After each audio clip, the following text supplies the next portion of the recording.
Amidst the chaos of flight, the divine mercy that called her to salvation. Lot's wife stopped and looked back. And in that fateful instant, she was transformed into a pillar of salt. For countless generations, this story has echoed through time with reverence and mystery. A simple look, a seemingly small gesture, and a fate sealed forever. Not by chance, but as an eternal symbol. A warning. A warning carved by eternity itself. Lot's wife became much more than an example of disobedience. She became a powerful icon of what happens when the past holds us tighter than the radiant promise of the future. But now, something extraordinary, impossible, has come to light.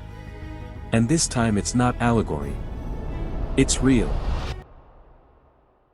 In the unforgiving deserts of Israel, in a region near the Dead Sea, where the sun burns mercilessly and the silence weighs like lead, researchers have made a discovery that defies all simple explanations.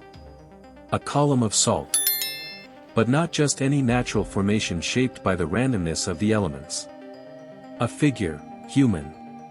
Standing, perfectly defined, shaped not by the whim of nature, but with forms so astonishingly precise that even the most skeptical scientists fell into absolute silence.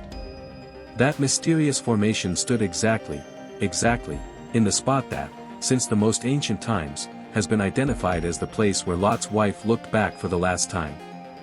And in that moment of discovery, it was as if time itself had sighed.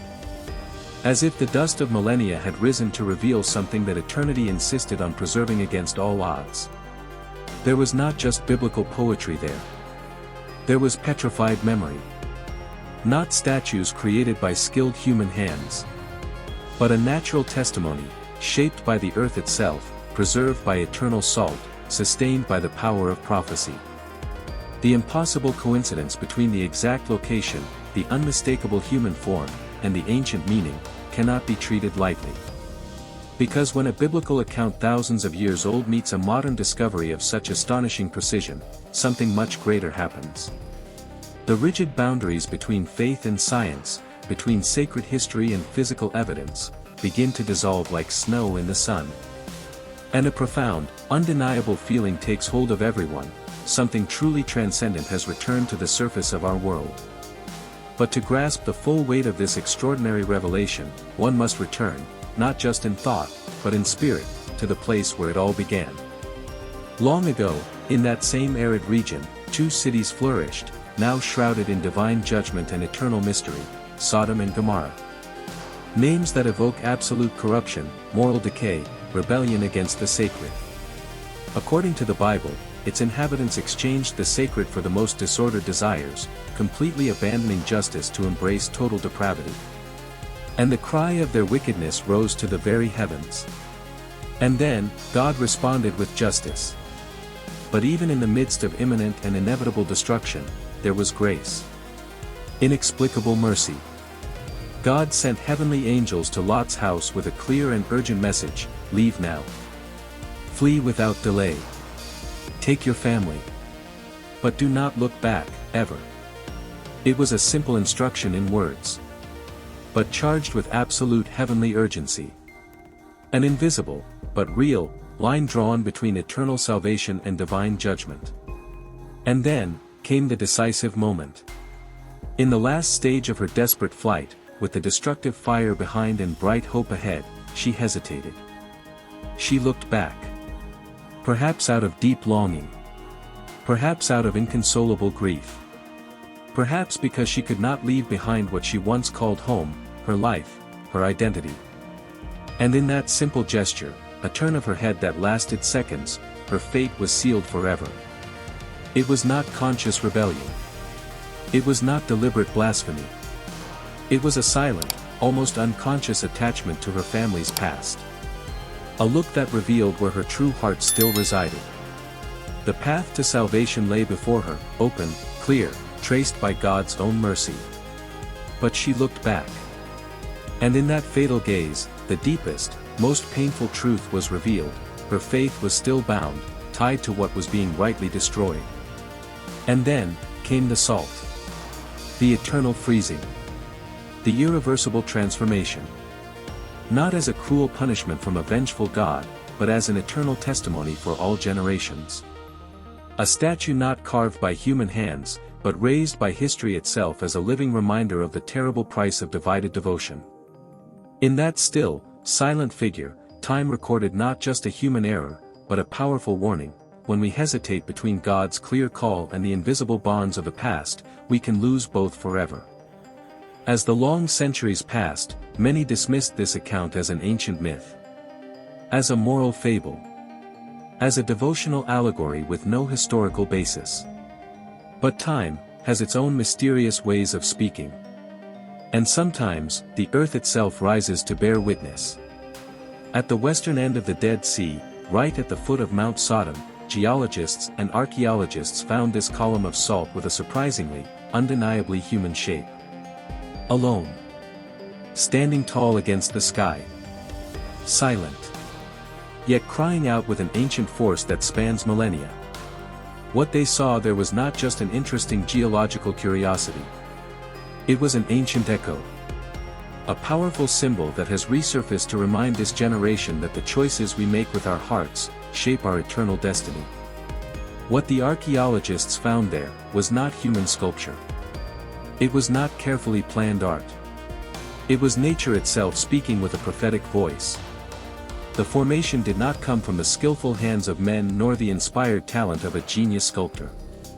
It was sculpted by relentless time, by endless ages, by biting winds, by rare rains. And yet, defying all logical explanation, it displayed perfectly symmetrical contours, strikingly humanly recognizable. The figure seemed to wear a long robe, as if eternally standing, as if shaped not by the blind chance of nature, but by divine intention. The scientific analyses were rigorously conducted. And the results, absolutely astonishing. It was pure crystallized salt, mixed with extremely rare minerals found only in the deepest layers of the Earth's crust. In other words, this structure had heroically withstood thousands upon thousands of years of severe erosion, scorching heat, and violent weather, remaining majestically standing, completely untouched. But what most surprised the researchers wasn't its unique chemical composition. It was its precise geographic location. The coordinates coincided almost perfectly, with minimal margin of error, with the detailed descriptions of ancient sources, preserved oral histories, ancient writings, and sacred traditions that pinpointed the exact spot where Lot's wife had looked back. What, for centuries upon centuries, had been treated as a mere abstract theological lesson, now echoed in the real, tangible geography of the physical world. And in this extraordinary convergence between the sacred and the natural, between the ancient text and the concrete landscape, something truly powerful happened. History breathed. Faith took shape. The invisible became visible. That figure evoked by the faith of countless generations, now stood majestically before human eyes. Firm. Silent. Immobile. Yet charged with eternal weight and profound meaning. The news spread like wildfire throughout the world. But not as a mere curious scientific event. It crossed geographical boundaries, breaking down barriers between different beliefs, diverse religions, and distinct cultures. People didn't come as tourists seeking entertainment. They arrived as pilgrims in search of something greater. And before the silent figure of salt, many wept inexplicable tears. Others simply fell silent in profound reverence. There, in that arid place, there was no desperate need to prove anything to anyone. The powerful presence spoke louder than any elaborate argument. The eloquent silence of the place was more persuasive than any passionate sermon. That mysterious figure, sculpted by the solitude of centuries, required no complex explanations. It called only for honest contemplation. Religious leaders from different traditions reacted with genuine reverence. No cheap triumphalism. No unnecessary fanfare. Only with profound humility. Recognizing that what, for so long, had been interpreted and understood only by faith, now had an undeniable presence in the physical and material world. And what about the more skeptical scientists? They didn't reject it out of prejudice. They marveled with intellectual honesty. They meticulously studied every inch of the formation. They analyzed its complex structure, its specific density, its geological origin. They asked difficult questions, tested rigorous hypotheses. But even the most inflexible skeptics could not ignore the absurd statistical improbability that a figure with such human resemblance would appear precisely in the location indicated by the sacred texts, preserved for thousands of years. And it was then that something genuinely rare happened. There was no bitter division. There was respectful dialogue. A precious space has opened up, a sacred common ground where science and faith have walked harmoniously together. Each side contributing a unique part of the mystery. Each side genuinely enriching the other. But even amid the detailed scientific analyses, the sincere tears of emotion, and the quiet awe of reverence, there is a much deeper current running beneath the surface of this extraordinary discovery. For what lies eternally at the foot of Mount Sodom is not just a fascinating geological wonder. It is not just an archaeological curiosity or a precious relic of ancient faith. It is a message. Silent, yet urgent. Muted, yet alive. The figure of Lot's wife, preserved perfectly in eternal salt, does not scream implacable condemnation. She does not exist merely as a cold symbol of human failure. She is, above all, a solemn monument to the terrible price of spiritual hesitation. Her story goes far beyond simple disobedience. She speaks of our struggle, deeply, universally human, to courageously let go of what has shaped and defined us, even when God clearly calls us to the new, the unknown, the transformative. She looked back. Not out of calculated malice, but out of understandable human weakness. And that's precisely where we all clearly see ourselves in her. How often have we heard God's unmistakable voice lovingly say, "Go ahead. Leave this behind. Flee from what slowly destroys you." And yet, we waver dangerously. Pulled by familiar comfort. By old bonds. By nostalgic longing for what once defined us completely. Salt preserves much more than the outward form. It preserves the eternal message. It forcefully reminds us that partial faith is not true faith. That obedience constantly postponed is disobedience cleverly disguised. That there are moments, rare, holy, absolutely decisive, when a single gesture literally defines everything. It's all too easy to read the story of Lot's wife and keep her comfortably at a safe distance.